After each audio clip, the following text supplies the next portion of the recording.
Imaginez, 2017. Le Canada est toujours un dominion britannique.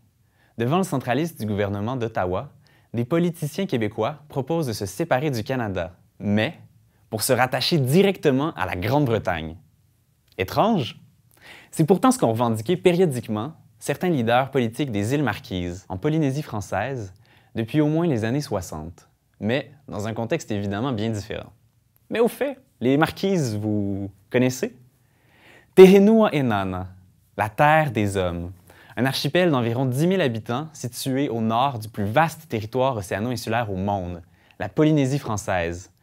Une construction coloniale récente qui regroupe 118 îles et des peuples culturellement diversifiés. C'est à 1400 km de l'archipel des Marquises à Tahiti que se trouve le gouvernement et le centre administratif, politique et économique de cette collectivité d'outre-mer toujours sous tutelle française.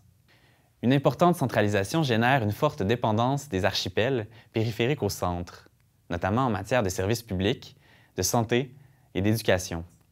L'isolement géographique est ressenti par la population de l'archipel de manière particulièrement critique lorsque surviennent, par exemple, des grèves ou des catastrophes naturelles. Mais elle s'exprime aussi quotidiennement à travers le coût élevé de la vie et les transports et communications parfois difficiles. Au sentiment d'être des oubliés du développement qu'a connu le centre, s'ajoute aussi la critique de la domination culturelle de ce dernier, ce qui inclut l'appropriation d'éléments de la culture marquisienne. J'ai souhaité, dans le cadre de mon mémoire, comprendre comment, dans ce contexte, des acteurs des milieux politiques et culturels envisagent l'avenir de leur archipel. Quels sont leurs espoirs, leurs revendications ou leurs attentes? Ceux-ci sont évidemment avérés diversifiés et correspondent à des projets politiques parfois concurrents. De la lutte pour la sauvegarde, la protection et la promotion du patrimoine naturel et environnemental, matériel et immatériel des îles Marquises, au désir de retour aux sources, plus radicaux. Entre le rêve d'un statut politique particulier pour leur archipel au sein de la France, à celui plus marginal de s'inscrire dans une Polynésie française pleinement indépendante, en passant par le désir d'une décentralisation plus effective. De la mise en pratique d'un idéal de souveraineté alimentaire aux efforts institutionnels pour devenir acteurs d'un développement économique durable et horizontal, en passant par ceux qui désirent simplement que ça reste comme ça.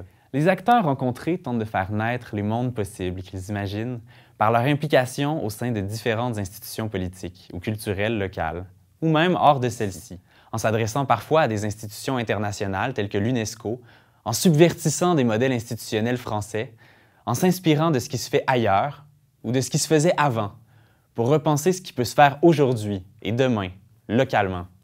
L'anthropologue Georges Balandier disait que l'anthropologie politique obéit au principe du détour. Ça consiste à aller voir ailleurs, non pas seulement pour connaître autrement, mais aussi pour pouvoir mieux ici. Dans 5 ans où je serai, ailleurs justement, à Paris, où je souhaite poursuivre des études doctorales pour pouvoir mieux retourner aux Marquises.